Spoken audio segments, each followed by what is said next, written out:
friend's remodeling, and I thought it'd be really interesting to put a light in the wall before they get the wall put up. So I went down to All Electronics and for about $7 got this thing. It's pretty bright red. And so I'm going to cut off the end of the wire. I'm going to strip it with, let me see what, okay. That's a traffic light, right? Yes, it's a traffic light. It's actually one of the smaller. This one is, let me see, I don't know the exact size. Hey, Kitty! It's insane. Well, anyway, so I'm going to strip it, and then I'm just going to, I could solder it, but I think I'm just going to twist it up with lamp cord. I'll just make sure I get positive, positive, negative, negative. Well, on this one, it's a light, so I don't think it matters, right? I'm assuming on this. Yeah.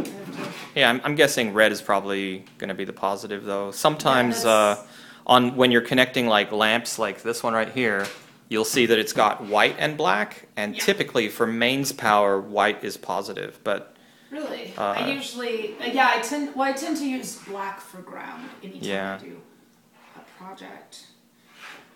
I'm going to strip off because this isn't solid. It's actually the braided stuff. Yeah, the threaded or whatever. You know what I'm saying. And then I'm going to put some heat shrink tubing. Okay, there we go.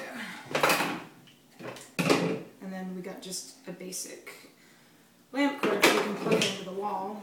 So, I mean, usually you couldn't take an LED array like this one and plug it straight into to power, right? So no, that's one of the reasons this was pretty interesting.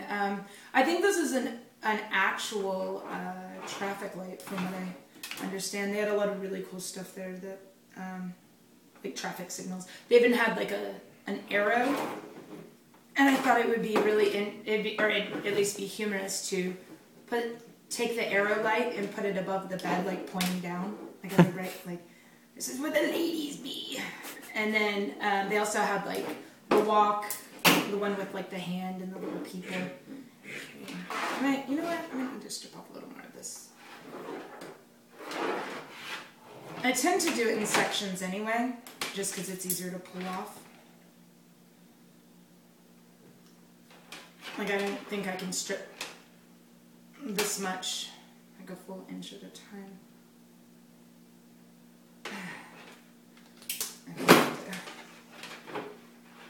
Okay. Now the one that has writing on it, I'm assuming is the positive side, right? Mm-hmm. You think? Yeah. The imprint. That's 18 gauge, and I think this is 18. Yeah, it might be a little higher.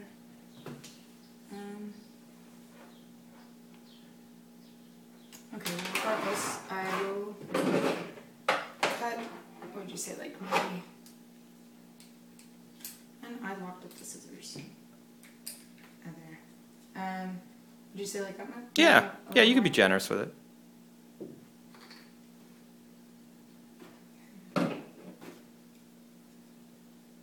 And it'll be 3 evenly spaced. Some people might not know what heat shrink tubing does. Oh, heat shrink tubing, it's like a thin piece of plastic. You can get it in all different diameters and colors. You can even get it clear, which if you need to add resistance to a wire, what you do is you cut the wire, you splice it, and you put the resistor, you solder it on both ends, and then you can put heat shrink over it. And then you can see the value of the resistor through the heat shrink tube.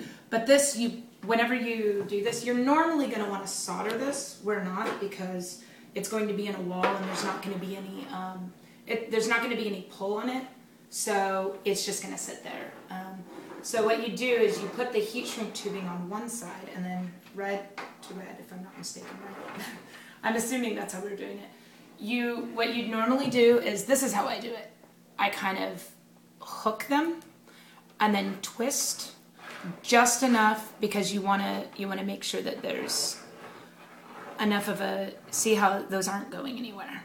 So I folded them down on one another, and then you're going to want to cover it like that, and then you're going to seal that with a heat gun. Which, do we have a heat gun around here? We could also use like a like a lighter or something. Yeah, like a Bic lighter. Yeah, So. I think we got a lighter here.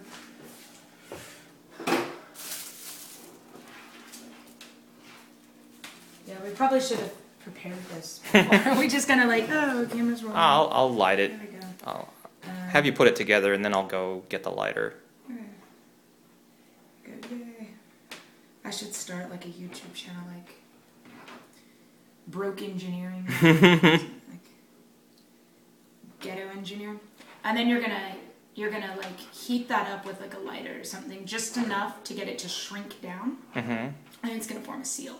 Now it'll be water resistant. I wouldn't say it's waterproof. Undo that, and I'll go plug it in. Cool.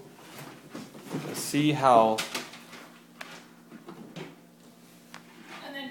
Whoa, that's bright. Whoa! Ah, this is. You know what? I'm gonna have to go buy some of these. Yeah. This is a really neat effect if you have a house party.